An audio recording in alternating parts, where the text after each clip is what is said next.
Once a year, travel where you've never been before, a famous quote by the Dalai Lama. It is believed that leisure travel is one of the best ways to grow as a person through diverse cultural exposure, varied experiences, and meeting new people, which can ultimately lead to professional growth. Being that as it may, traveling requires a great deal of prior planning and preparation and may heavily hit one's pocket. Most importantly, some people just don't know where to start with all this planning. This is where Self-Drive Tours Botswana comes in, a local company run by Gillian Bremmer and her husband Graeme Bremmer, who are originally from New Zealand.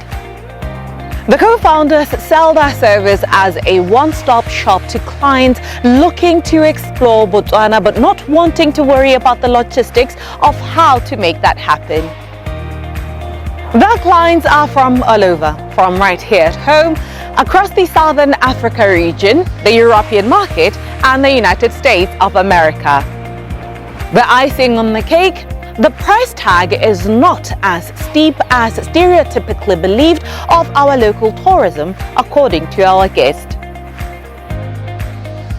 Gillian and her husband have not always been here, however. Their intentions to plant roots in Botswana were born after a 5 weeks long visit to the country in 2008, followed by a permanent move 8 odd years later. Their experience of the beauty of Botswana led them to wanting others to experience the same. And that's exactly how Self-Drive Tours Botswana came into existence. Our conversation with Gillian Bremmer, co-founder of the company, centers on the essence of the business and their plans for the future. Thank you so much for coming on First Issues and affording us your time. We're here today to talk about Self-Drive Tours Botswana, which is your business undertaking. Let us understand there what it is that you're trying to achieve or accomplish by setting up your travel agency here in Botswana. Well, I think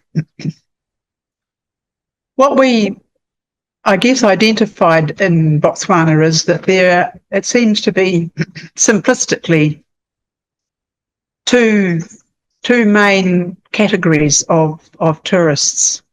Mm-hmm. There is the high-end tourists that fly in to Maun and fly from a lodge to another lodge, then back to Maun, and then they fly out and say they've been to Botswana, and really they haven't seen Botswana.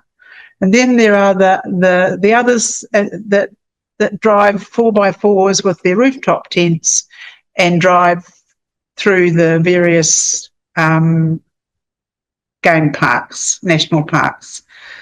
And so what about the other people? What about all the people that actually don't have enough money, can't afford to go to the high-end lodges, or don't have the confidence to be driving a 4x4 through deep sand? So there are a lot of those sorts of people all around the world that travel and actually like to drive themselves around in just an ordinary car. Yeah. So we thought, well, there's definitely a gap in the market, and I guess that's what we're trying to do, is say, stay a while. If you can afford to, you can afford to drive around slowly. The cost of a guest house is not expensive in comparative terms to other parts of the world, and you can have a very nice stay. Where do you think the merits are that you believe, if replicated, would help propel Botswana's tourism sector even further? The critical thing is listening to the customers when they come here, asking them how they've enjoyed their stay in Botswana and what could have been better.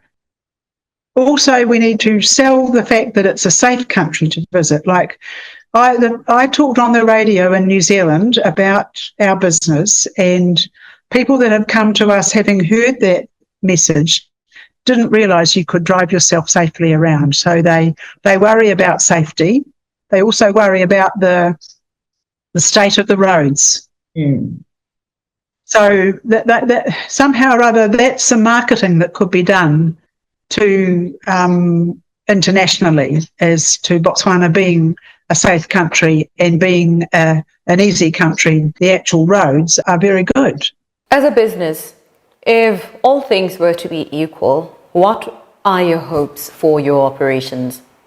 I would like to think that it grows beyond my husband and I and our two partners and becomes a fully fledged Botswana business where it has people who are knowledgeable about their country and can sell it to the international clients that are inquiring, and do it in a way that makes sure that the customer experience is a good one. So we have to join all the dots, doing bookings for people, making sure that actually they're booked on the right day, that they don't, and they've got their voucher for the right day, and the lodge that they're going to knows that they're coming and that it's all prepared. There's a bit of work to be done. Those would be my hopes for the broader sector as well as our business, that would make our business a lot easier. Quite a lot of what we've discovered along the way is that it's quite labour intensive, our work, to get the bespoke part right.